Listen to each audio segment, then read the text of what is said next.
drinking IPA with a suitable name, Industrial Park. Industrial Park. And I thought I would do a quick video about driver license classes in Alberta, because just like in the States, every jurisdiction is different. Like in Ontario, they use numbers for different types of licenses, right? Like G, B, C, D, A, and stuff like that. Here in Ontario they use letters, here they use numbers. So the easiest one to get is Class 5. And with the Class 5 license, and also I'm doing this video because I made a few mistakes when I was talking about this before. Turns out Class 5 license does allow you to work for hire.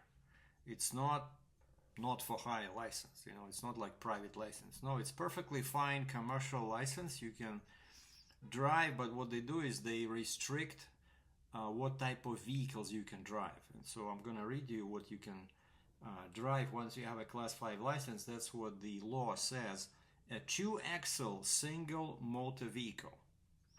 And unlike in Ontario, they don't specify the weight. So as long as it's a 2-axle single motor vehicle, so I'm guessing it can be a truck, like a straight truck, like 5-ton, as long as it only has 2 axles.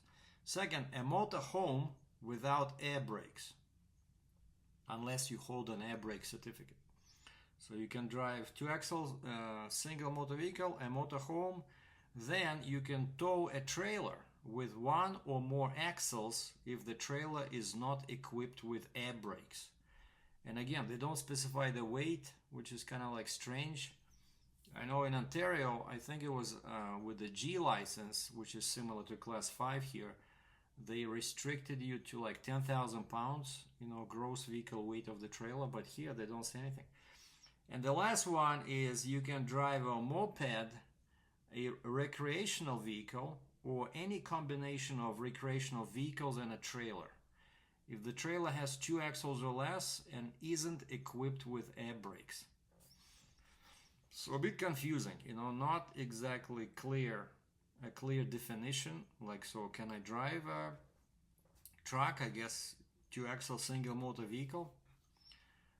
So that's Class 5. So now we go to Class 4.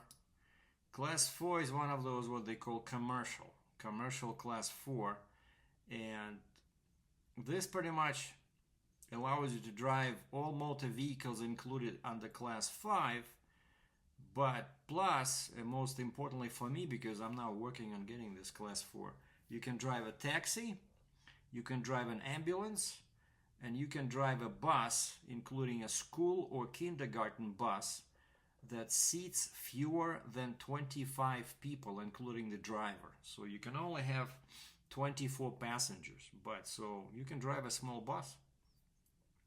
And then you can also drive Class 1, 2, 3, or 6 vehicles as a learner only. So basically, let's say you need to get this, I'm guessing. Let's say you train for Class 1 and you want to be a learner, so they allow you to drive the truck.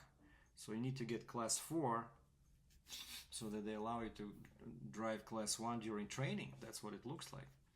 But that's what I'm getting. So once I get my Class 4, so I can drive for Uber, I can drive for a taxi company, or I can drive an ambulance, or I can drive a bus up to 24 passengers or 25 people total. And then Class 3, also commercial. You can drive any motor vehicle that the holder of a Class 5 license may drive. A single motor vehicle with 3 or more axles. Here we go. So if Class 5 is okay to drive a truck with 2 axles, you need Class 3 if you have a tandem in the back. So if you have 3 axles, like a dump truck, Number 3, you can drive a motor vehicle with 3 or more axles that is towing a trailer with 1 or more axles. Again, if it has air brakes, you need a special, you have to take a different test. So here it says if the trailer is not equipped with air brakes. And then again, as a learner, you can drive Class 1, 2, 4, or 6 vehicles. And it says here, however, you cannot drive a vehicle that can seat more than 15 people, including the driver, or transports passengers for hire. And so since now we just covered class 4, so that's what you need. You need class 4 to drive a bus that can seat up to 24 people, plus 1 for the driver, and transport passengers for hire, like a taxi, right? So that was class 3. Now we have class 1 and 2. We combine them because they're pretty simple. So class 2, it's commercial bus. Any motor vehicle, you can drive any motor vehicle that the holder of a class 3, 4, or 5 driver's license is allowed to drive, but then it says a bus, and it doesn't say how many seats. So basically, what I understand is that if you want to drive a small bus up to 24 passengers, class 4 is enough, but if you want to like a big bus, you need class 2. And also last one is with a class 2 license, you can also be a learner to drive class 1 or class 6 vehicles. And now finally the last one, and the most expensive to get, is class 1, which is similar to A in Ontario. You can drive any motor vehicle other than a motorcycle, but you can drive class 6 vehicles as a learner only. So I'm guessing class 1, any motor vehicle. So you can drive a bus,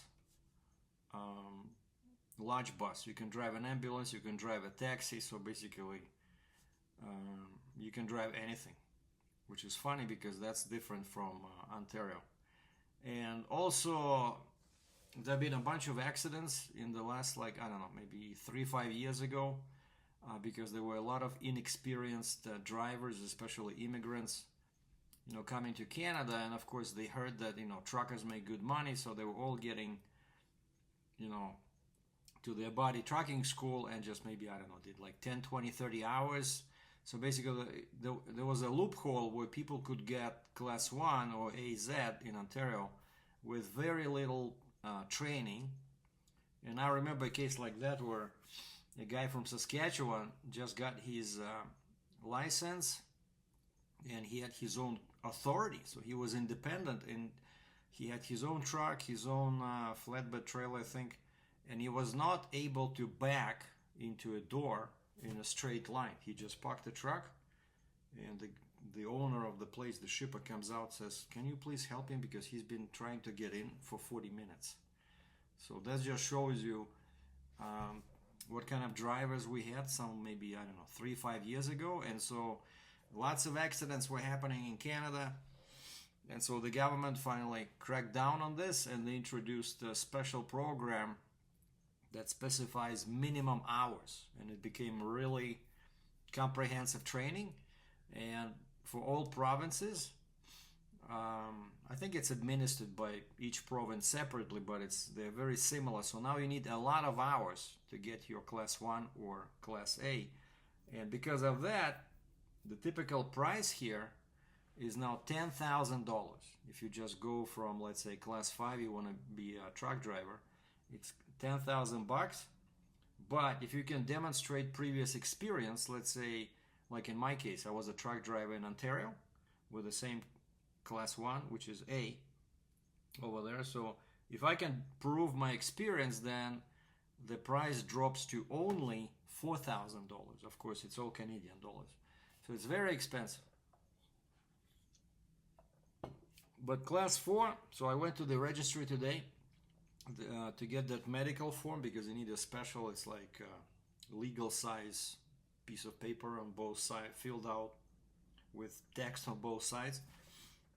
And I asked him if my experience as a trucker counts towards anything that can make class 4 process easier. And she said, well, the only thing it does is that since you have experience, you don't have to do a road test.